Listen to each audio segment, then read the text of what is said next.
рӯзи 16 феврал дар маҷмӯаи варзишии донишгоҳи миллии Тоҷикистон рақобатҳои финалии мусобиқаи кушоди ҷумҳуриявӣ оид ба бокс ба хотираи аввалин устоди варзиши Иттиҳоди Шӯравӣ Усмон Ҳалимов баргузор гардид. таи 3 рӯз муштзанони тоҷик барои дарёфти унвони чемпионӣ мубориза бурданд ва дар рақобатҳои финалӣ ба қавле ҳақ ба ҳақдор расид. гап сар ин аст ки мусобиқаи мазкур на танҳо ба хотири рушди бокс дар кишвар, ҳамчунин ташкили ин мусобиқа ба он хотир буд ки аз ҳайати дастаи ҷавонони кишвар чандин нафар ба ҳайати калонсолон гузаштанд ва ин ҷо рақобатҳои аввалини худро миёни калонсолон баргузор намуданд. дар ин баробар дар ояндаи наздик муштзанони моро ду мусобиқаи оламшумул интизор аст. ана ин аст ҷаззобияти асосии мусобиқа ки чеҳраҳои саршиноси бокси кишварро ба ҳам овард.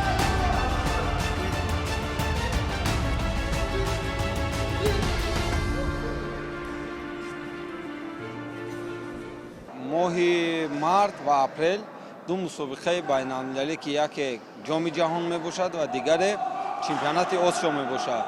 барои аз нав интихоб намудани тими мунтахаби ҷумҳурии Тоҷикистон барои иштирок намудан дар ин чорабиниҳои дарпеш истода, мақсади Федератсияи бокси Тоҷикистон аз ин мебошад ки барои интихоб намудани тими мунтахаб ин чорабиниро баргузор намуданд.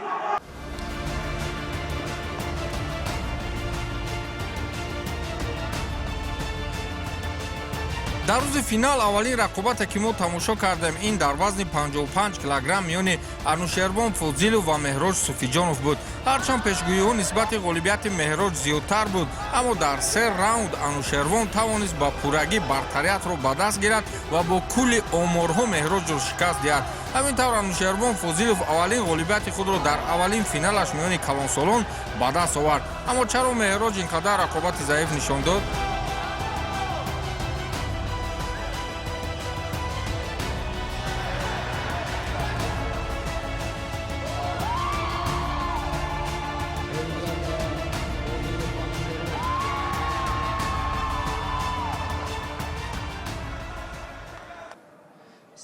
сабабашро рости гап намедонам, чун ки вай аз шаҳри Хуҷанд мебошад ва ман аз шаҳри Душанбе ва тамриноро намедонистам ва хеле гирем ин ман тайёр набудам, чун ки баъд аз чемпионати ҷаҳон ман особи вазбинӣ дидам ки тӯли 3 ҳафта бигем дар муддати 1 моҳ дар хона будам ва вақте ки ба зал омадам баъд аз 1 моҳ барои ин мусобиқаи чемпиони республикаи байни калонсолон 2 ҳафта монда буд ва ман дар ин тӯли 2 ҳафта бигем тамринҳои худро оғоз кардам ва метавонам гӯям ки дар ин мусобиқот ман тайёри хуб надида будам.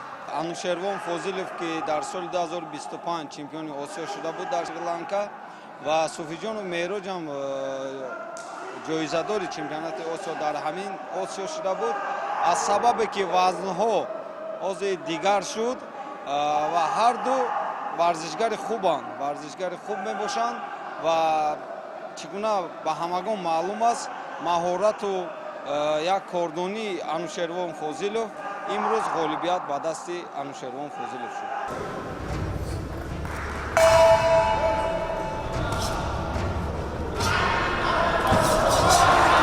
дар вазни 60 килограмм Дамир Муйбалихонов аз дастаи вилояти Мухтори Кӯҳистони Бадахшон воқеан дар сатҳи хуб баромад кард. ӯ дар муқобили Абубакр Муродзода ба ринг баромад. ҳарчанд Абубакр дар рафти рақобат хеле чолок ба назар мерасид, вале Дамир дар раунди аввал ба дифоъ такя карду дар ду раунди баъдӣ бо зарбаҳои нишонрас оморҳои худро барои ғолибият таъмин сохт. ҳамин тавр бе ягон шаку шубҳа доварон бартариятро ба ӯ доданд ва медали тиллои мусобиқа моли Дамир гашт.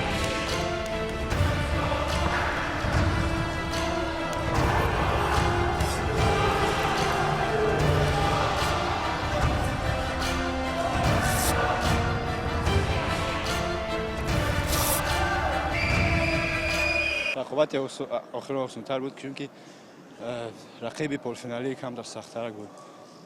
خیلی تیاری ببینیم برای چمپیونات آسیا ماه اپریل. یک سال پیش در همین مسابقه جمهوری با رقیبم برآمد کرده بودم. در اونجا پیروزی به دست آوردم.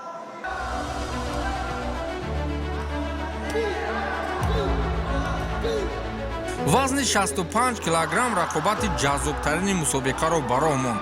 вақте Расул Ғафуров аз дастаи Душанбе дар муқобили Ромизӣ Шарифзода аз дастаи Суғд қарор гирифт. ҳаракатҳои Руслан дар рафти рақобат боис гашт баъзан нофаҳмӣ миёни мушзанон ба вуҷуд биёяд, аммо фишор аз ҷониби ӯ дар се раунд тамоман кам нагардид. кор ҳамин гуна шуд ки раунди сеюм пурра бар ҷониби Расул гузашт ва Ромизӣ барои дифоъ ба кунҷи ринг мерафту дигар тоби рақобатро идома додан надошт. ҳамин тавр дар финали рақобати вазни 65 килограмм Руслан Ғафуров унвони чемпиониро ба даст овард.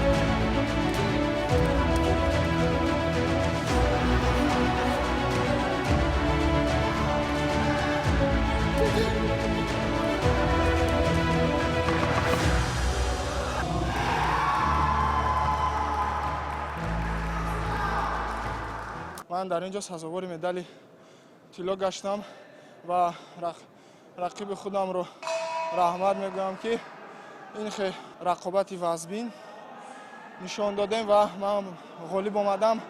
رحمت میگم ترینر خودم رو عبداللهیف اکمل رو که با این خیلی مسابقه های سطح بلند ما رو تیار کرده برآورده ایستادند.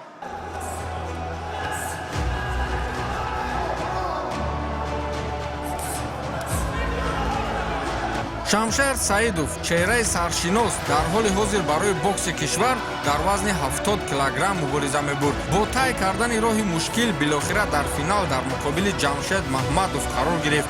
ин рақобат низ яке аз бархӯрдҳои мавриди диққат буд.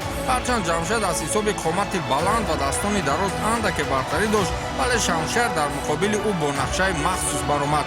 фосиларо кӯтоҳ нигоҳ медошт ва бо зарбаҳои аперкот ва кросс фишорҳоро бештар мекард. ин буд ки дар се раунд бо ҳамин услуб имтиёзҳои лозимиро ба даст овард ва ба ҳарифи худ имконият қариб ки надод.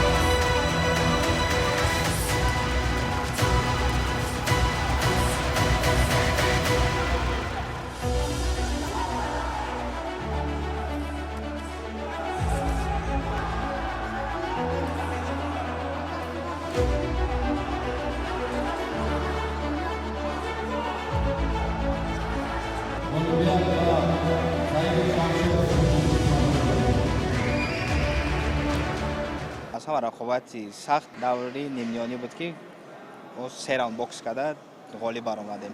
рақобати имрӯза осонам набуду, тайёри хуб дидагӣ будем, барои ҳамин камтар хуб баромад кардем. абубакр ғафуров ва шералӣ пиров низ яке аз рақобати дифоъкорона ва эҳтиёткорона ба роҳ монданд. ин бархӯрд дар вазни 75 килограмм ба миён омад. ҳарчанд имкониятҳои зарбазанӣ барои ҳарду зиёд буд, вале фосиларо нигоҳ доштан дар се раунд боис гашт ҳамлаҳои шадидро дар иҷрои ин ду нафар набинем.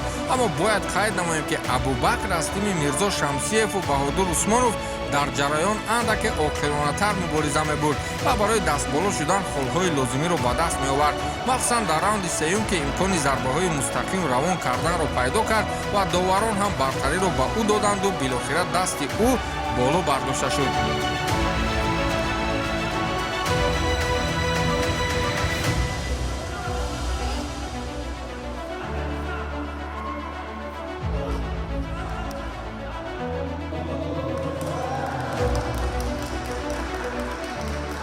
финали ин муҳориба سه راوند مبارزه کردم و از خودم و از حریفم خیلی تجربه زیاد گرفتم و حریف من خیلی حریف خوبه بود که با من 3 راوند کشتنی رو دوام داد و از سببی که من کم تیزتر و خوبتر کار کردم از همین سبب من توانستم که او رو با گرفتن خالهای زیاد مغلوب نمایم.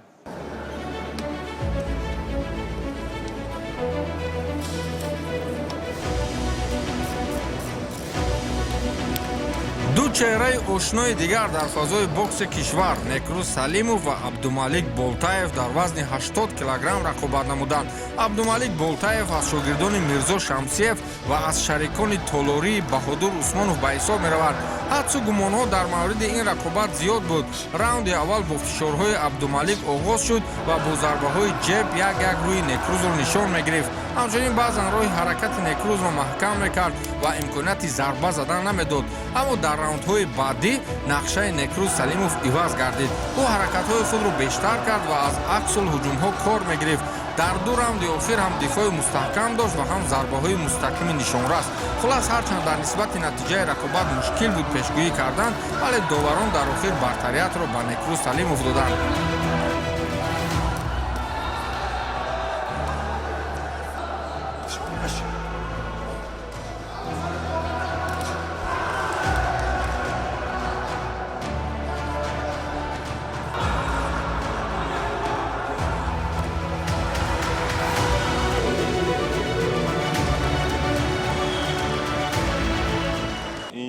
сеюмин рақобати мо буд ки бо Абдумалик дар финали мусобиқаи ҷумҳурияи Тоҷикистон бокс мекунем. Сеюмин бор буд. мо аллакай якдигарро хуб медонистем, ки чӣ хел бокс мекунад, ки чӣ кор мекунад. бале, аз ҳамин сабаб камтар рақобат мушкил буд. Абдумалик хело мужзани хуб ҳаст вай дар мусобиқаҳои байналмилалӣ натиҷаҳои хуб нишон додааст ва дар Тоҷикистон чанд боро чемпион шудааст. вай чапдаст аст, ин да зарбаҳош бо дасти чап хеле зарбаҳои сахт аст. Абдумалик Болтаев низ варзишгари дастовардҳои хуб дорад ва Некрус Салимов бошад. вай дар чемпионати ҷаҳоне ки дар соли 2025 дар шаҳри Дубай гузашта буд, тавонист сазовори ҷои панҷум шуд. аз сабабе ки маҳорати Салимов Некрус бо хубтар аст, як маҳорати олӣ дорад, ба ҳамин хотир ғолибият ба тарафи Салимов Некрус шуд.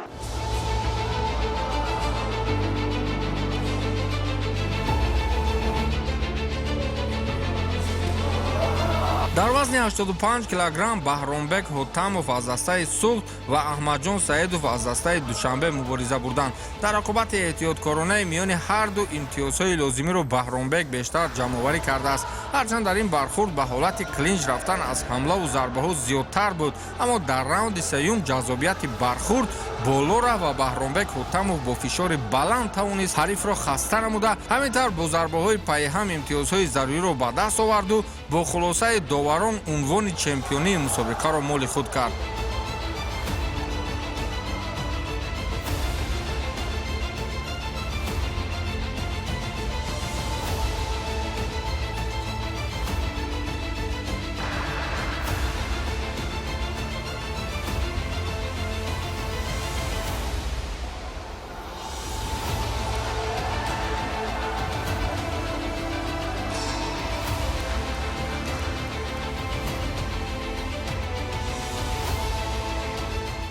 من در وزن 85 کیلوگرم جای اول اشغال کردم.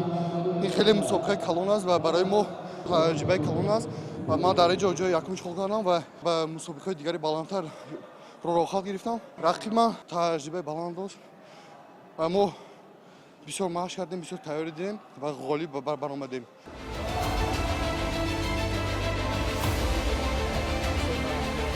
дар вазни 90 килограмм Парвиз Каримов ҳарифи худ Рустам Маҳмадпаноевро бидуни ягон шаку шубҳа шикаст дод. ин шояд ба таҷрибаи аз ҳад бои Парвиз Каримов такя намояд, ки ӯ дар арсаи бокси Тоҷикистон дар 10 солаи охир воқеан ба дастовардҳои хуб ноил мешавад.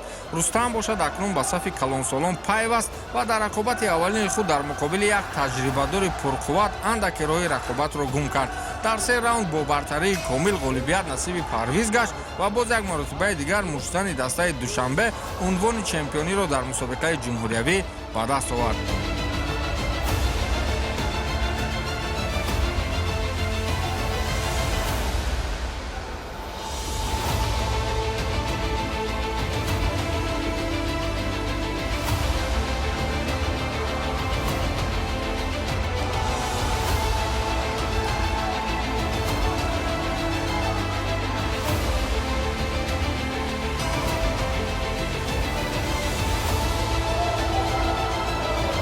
дар вазни ҷамъи 90 килограмм муҳаммад аброриддинов ва амирбек ҷурабеков мубориза бурданд.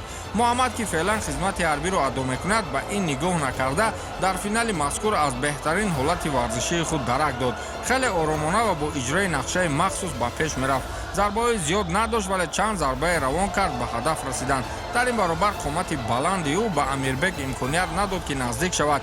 хулас ҳам дифои хуб ва ҳам зарбаҳои нишонрас билохира дастаи муҳаммад аброриддиновро боло карду финали охирин маҳз ба нафъи ӯ анҷом ёфт.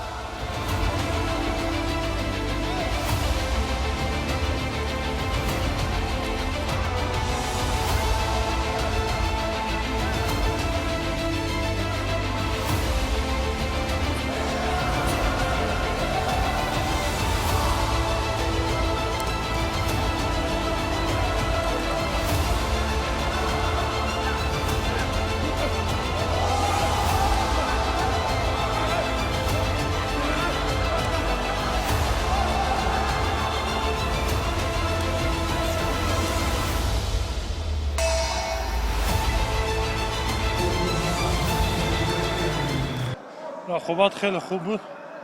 ман сарбози қатори 0115 ҳастам. бо дастгирӣ вазорати мудофиа маро дастгирӣ карданд то ман дар ин мусобиқа омада иштирок кунам. дар охир аз ҷониби намояндагони федератсияи бокси тоҷикистон ба ғолибони мусобиқа медалу ифтихорнома ва мукофотҳои дигар ҳадя карда шуд. дар маросими супоридани ҷоизаҳо намояндагони федератсияи бокси кишвар, намояндагони кумитаи кор бо ҷавонон ва варзиш ва ҳамчунин меҳмонони дигар аз собиқадорони варзиш ғолибонро ба тӯҳфаҳо сарфароз карданд ва бо як шукӯҳи хоса мусобиқаи мазкур хотима ёфт.